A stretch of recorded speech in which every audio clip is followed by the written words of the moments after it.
À Vintimbrun, il y a une centrale électrique qui vient d'être remise en état et qui produit de l'électricité, une microcentrale.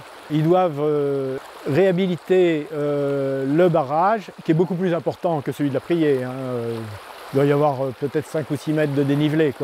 Ils doivent construire une passe à poissons, justement, pour permettre la remontée des anguilles. Et quand j'ai appris que la centrale de la Marie-Thérèse avait eu une panne grave et qu'on avait besoin de personnes désireuses de participer au projet de réhabilitation de cette centrale, j'ai de suite été volontaire. J'ai rejoint l'aventure assez rapidement et puis cette aventure a démarré de façon tout à fait étonnante. Nous avons fait des journées portes ouvertes qui ont eu un succès énorme. Beaucoup de gens ont été de suite emballés. Ça a été vraiment le projet consensuel du coin.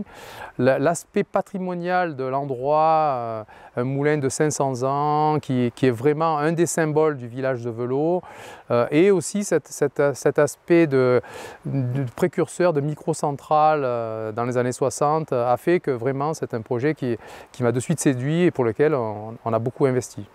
Donc c'est un moulin qui est très ancien, qui a servi dans le passé à de multiples usages. La force motrice a été utilisée pour faire de la farine de blé, pour aussi faire de l'huile d'olive, puis même plus tard pour concasser des pierres, tout un tas d'utilisations de la force motrice. Et dans les années 60, donc le propriétaire de l'époque a eu l'idée de construire une centrale hydroélectrique. L'électricité, c'était vraiment l'énergie en vogue, et il y avait de gros besoins là-dedans. Donc la microcentrale de la Marie-Thérèse a été créée donc, dans les années 60 et a été mise en service en 62.